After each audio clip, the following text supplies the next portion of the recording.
পৃথিবীতে সবচাইতে বেশি ক্রিকেট খেলা বোঝে কারা? লন্ডনের লোক না, অস্ট্রেলিয়ার লোক তাও না, বাংলাদেশের ক্রিকেট ট্রলকারী। এরা বুঝে না এমন কিছু নাই। এদের ভাষ্য মতে বাংলাদেশে দুইটা ক্রিকেট দল আছে, একটা হচ্ছে নারী ক্রিকেট দল আর একটা হচ্ছে আনাড়ি ক্রিকেট দল। ভাই এদেরকে কিন্তু কেউ সাধে না, হুদাই খেলা দেখতে বসে। আর বাংলাদেশ যদি কোনোভাবে হেরে যায় তো স্ট্যাটাস দেয় যে বাংলাদেশের খেলা দেখা আর দুষ্ট ভিডিও দেখা একই, দেখার পরে আফসোস হয় কেন যে দেখলাম। ভাই দেখবেন টি-20 বিশ্বকাপ 1 মাস আগে শেষ হয়েছে।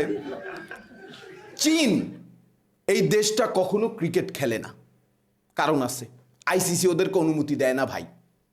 কারণ হচ্ছে ওরা একজন যদি 11-12 নামে আম্পায়ার বুঝবে না কোনটা আউট হয়েছে। একটা কোয়েশ্চেন করি, ধরেন মুরগি আর গরুর মধ্যে ক্রিকেট খেলা হয়েছে, জিতবে কে ভাই? গরু, কারণ মুরগির 2 রান, গরুর 4 রান।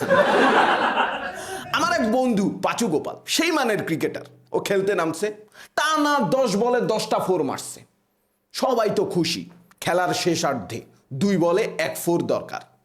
সবার মধ্যে উৎকণ্ঠা, হিন্দি সিরিয়ালের মতো, পাঁচু গোপাল কি পারবে 2 বলে 1টা 4 মারতে? কেউ কেউ বলতেছে না পারবে, কারণ কিছুক্ষণ আগে 10 বলে 10টা 4 মারছে। প্রথম বল করলো, মিস করলো, সবাই তাকে বুস্ট আপ করতেছে, পাঁচু পাঁচু। বল করলো, পারলো না। সেখান থেকেই প্রবাদ বাক্য সৃষ্টি হয়েছে, সময়ের 1 4, অসময়ের 10 4। ভাই ক্রিকেট ট্রলকারীদের কথা বলতেছিলাম। এরা ভাই শুধু মানুষ না, এরা নির্বাচক, এরা আয়োজক, এরা কোচ, এরা ক্রীড়া প্রতিবেদক, এরা ক্রীড়া বিশ্লেষক, এরা থার্ড আম্পায়ার, এরা মেইন আম্পায়ার, এরাই লেগ আম্পায়ার। ভাই ধরেন খেলা চলতেছে, পিচের মধ্যে ও বসে আছে গ্যালারিতে, গ্যালারি থেকে পিচের দূরত্ব বিজয় সরণি থেকে মিরপুর 2 এর দূরত্ব। ওইখান থেকে বসে বলতেছে আম্পায়ার ভুয়া। আম্পায়ারের মেজাজ খারাপ হয়ে গেছে, আম্পায়ার যায় গ্যালারিতে বসে অবলোকে দেখে বলতে, কি ভাই চলে আইলেন, আম্পায়ারিং করবেন না? বুঝলেন না, আপনাদের চিৎকার চেঁচামেচি দেখে আমার মনে হইলো যে এখান থেকেই খেলাটা ভালো দেখা যাচ্ছে।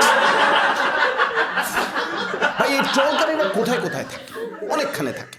এই ট্রলকারীরা দেখবেন আম্পায়ারের ভূমিকা নিয়ে কোনো প্রশ্ন নাই, যে ইন্ডিয়ার সাথে খেলা হয় তখনই বলে আম্পায়ার পক্ষপাতিত্ব করছে, যার কারণে এরা আইসিসির নাম চেঞ্জ করে ফেলছে। আইসিসি আগে ছিল ইন্টারন্যাশনাল ক্রিকেট কাউন্সিল, ট্রলকারীরা বানাইছে ইন্ডিয়ান ক্রিকেট কাউন্সিল। ভাই ট্রলকারীরা দেখবেন দুনিয়ার সবখানে আছে। ফেসবুকের মধ্যে দেখবেন খেলার প্রথমার্ধে বাংলাদেশ একটু বাজে খেলতেছে, ভাই খেলতেই পারে, 5 ওভার শেষ হয় না ওর 10টা স্ট্যাটাস দেওয়া শেষ। গালি কি পরিমাণ দেয় ভাই। তারপর যখনই বাংলাদেশ একটু ভালো খেলছে সবার দিকে এমনি এমনি করে তাকায়, মানে ওর গালিটা দিছে বলে বাংলাদেশ ভালো খেলতেছে। শেষ অর্ধে ধরেন বাংলাদেশ জিতে গেছে খেলার মধ্যে, ও 10টা স্ট্যাটাস ডিলেট, একটাই স্ট্যাটাস, জিতলে বাংলাদেশ, হারলেও বাংলাদেশ, পোল্টি। আমার এক ভাই আছে, খেলা দেখতে যাইয়া কি গালি, এ ভাই সাউথ আফ্রিকার লগে ম্যাচটাতে যখন প্রথম হারলো, আমি কি ভাই এরকম করতেছো, একটা ম্যাচ হারছে, আরো 3টা ম্যাচ তো আছে, কয় সমস্যা নাই, 3টা ম্যাচে জিতুক, উল্লাস করে পোষায় দিন। এ ভাই এরা কি, ধরেন ক্যাচ মিস করছে Bangladesh cricket team, catch miss করছে, কি ইজি ক্যাচ, তুই দেখলি কেমনে ভাই এটা ইজি ক্যাচ? ভাই বাংলাদেশ ক্রিকেট দল ক্যাচ মিস করবে, ক্যাচ মিস করবে তো আফগানিস্তান। আফগানিস্তান কেন ক্যাচ মিস করবে ভাই?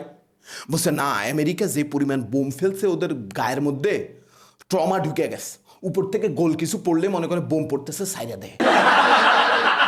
ভাই লাস্টের ম্যাচে সুপার 8-এ বাংলাদেশ দল হারলো, কি আবেগী স্ট্যাটাস। সব সময় কি আমাদের কাঁদিয়ে যাবে? ও খেলা দেখে হাসার জন্য। আরে ভাই তুই খেলা দেখবি হাসার জন্য, তুই কমেডি হাউস দেখবি হাসার জন্য? মানে ভাই এরা যে কি করে, ধরেন খেলা দেখতে বসছে, বসে এরে সাজেশন দেয়, ওরে সাজেশন দেয়। ধরেন বাংলাদেশ ক্রিকেট টিম ব্যাটিং করতেছে, রান দরকার, কাউরে নামাইলো, কয় ক্যাপ্টেন্সির কিছু বুঝে, এখন ওরে নামাইছে কি লেগে, এখন তো হার্ডিটার লাগবে।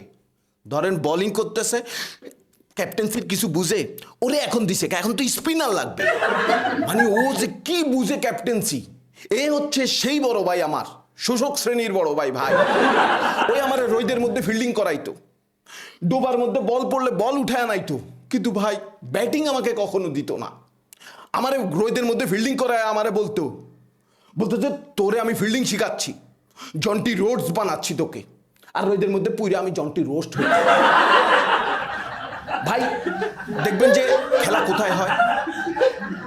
খেলা স্টেডিয়ামে হয় না, টিভির ভিত্তিও হয় না, খেলা হয় টিভির বাইরে, স্টেডিয়ামের বাইরে। খেলা চলতেছে, দেখবেন যে ঘন ঘন রূপ বদলায়, এতবার রূপ বদলায়, ওরা যদি 5 মিনিটের একটা ভিডিও দেখান যাইতো ও নিজে কনফিউজ হইতো, এটা কে রে?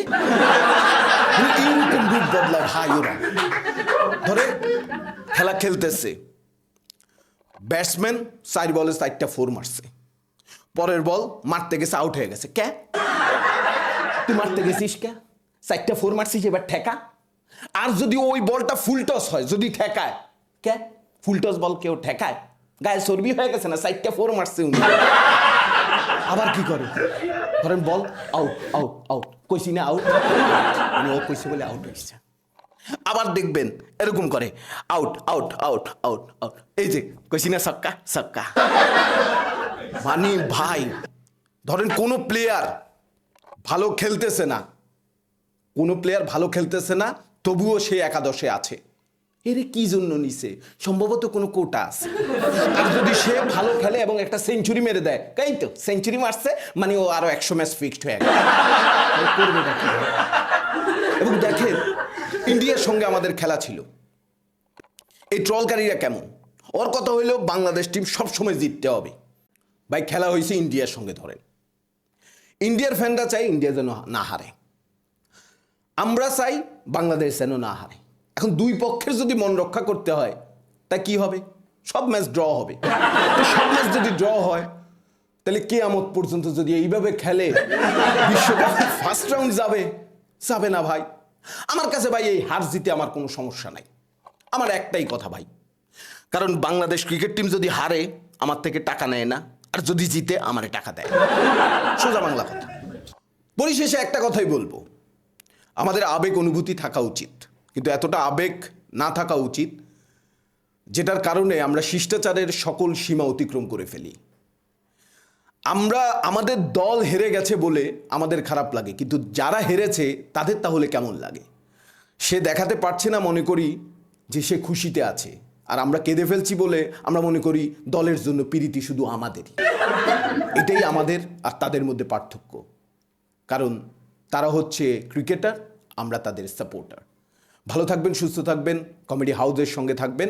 একটা কথা মনে রাখবেন, হারলে দেশ, জিতলে বেশ। Thank you.